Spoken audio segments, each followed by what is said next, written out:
केंद्रीय गृह मंत्री अमित शाह ने शुक्रवार को इंटरपोल की 90वीं वार्षिक आम सभा के समापन समारोह को संबोधित किया।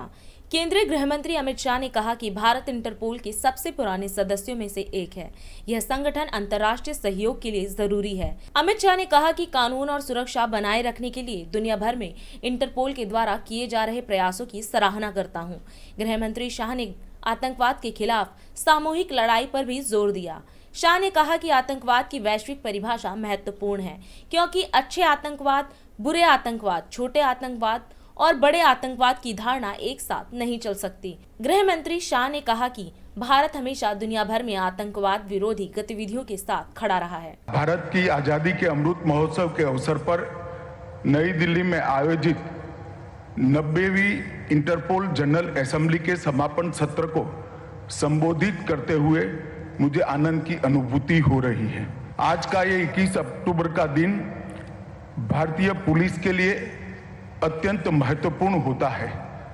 भारत इस तिथि को पुलिस स्मृति दिन के रूप में मनाती है। भारत की एकता और लोकतंत्र की रक्षा में लगभग 35,000 से ज्यादा पुलिस कर्मियों ने अपने जीवन का बलिदान दिया है। हम भारतीय इस दिन पर इनको श्रद्धांजलि देते हैं।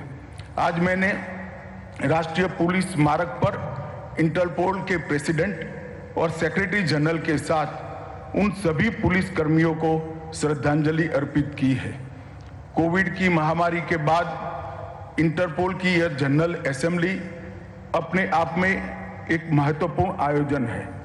कोविड की महामारी में पूरी दुनिया ने पुलिस का एक मानवीय चेहरे का अनुभव किया है और मानवीय चेहरे को देखकर पुलिस के लिए पूरी दुनिया ने अपनी सोच को बदला है।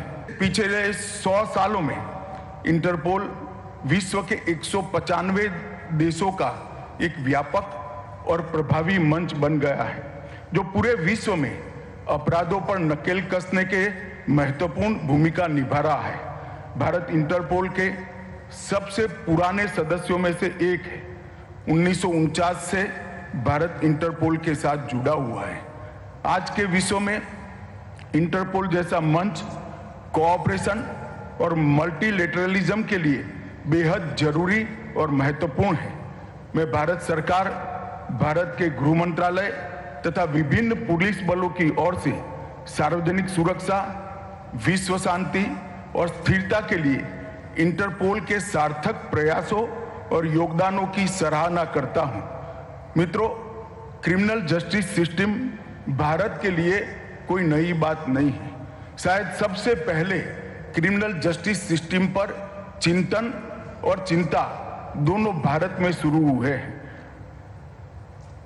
जब भी पूरी दुनिया में स्टेट का कंसेप्ट अस्तित्व में आया होगा, तब पुलिसिंग शायद स्टेट के सबसे पहले कर्तव्य के रूप में उभरा होगा।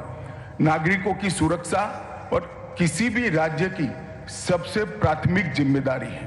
टेररिज्म एक वैश्विक समस्या है और ये अत्यंत प्रासंगिक है कि आपने 2020-25 के लिए इंटरपोल के साथ वैश्विक पुलिसिंग लक्ष्यों में पहला और सबसे महत्वपूर्ण लक्ष्य रखा है टेररिज्म के खतरे का मुकाबला करना। मेरा स्पष्ट मानना है कि टेररिज्म मानव अधिकारों का सबसे बड़ा उल्लंघन है। क्रॉस बॉर्डर टेररिज्म से लड़ने के लिए अक्रॉस बॉर्डर कोऑपरेशन बहुत जरूरी है। अक्रॉस बॉर्डर कोऑपरेशन के बगैर क्रॉस बॉर्डर टेररिज्म से हम नहीं लड़ सकते हैं, जिसके लिए इंटरपोल एक सर्वोत्तम प्लेटफॉर्म है। सबसे पहले सभी देशों ने टेररिज्म और टेररिस्ट की व्याख्या पर आम सहमति बनानी पड़ेगी।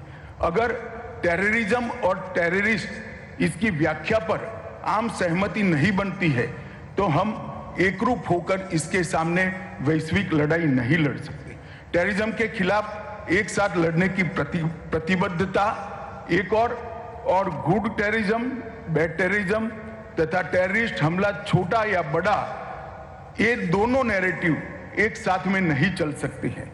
ऑनलाइन रेडिकलाइजेशन के द्वारा क्रॉस बॉर्डर से फैलाई जा रही टेररिज्म की आइडियोलॉजी की चुनौती पर भी हमने आम सहमति बनानी होगी।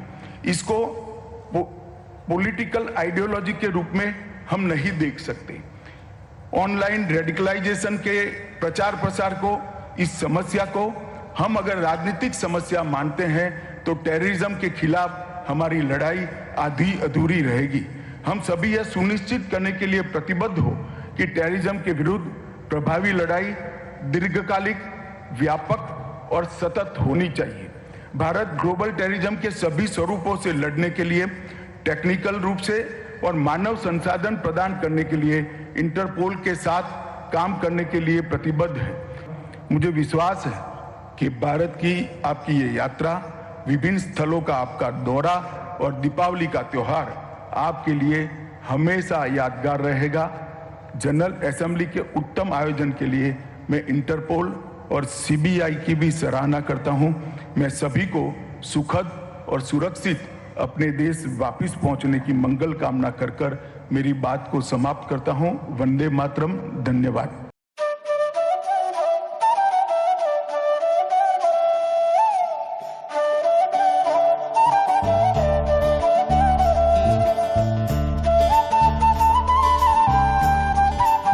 और अधिक खबरों के लिए आप हमारे YouTube चैनल दैनिक इंडिया दर्पण को अभी सब्सक्राइब करें और नोटिफिकेशन के लिए बेल आइकन को प्रेस करना ना भूलें।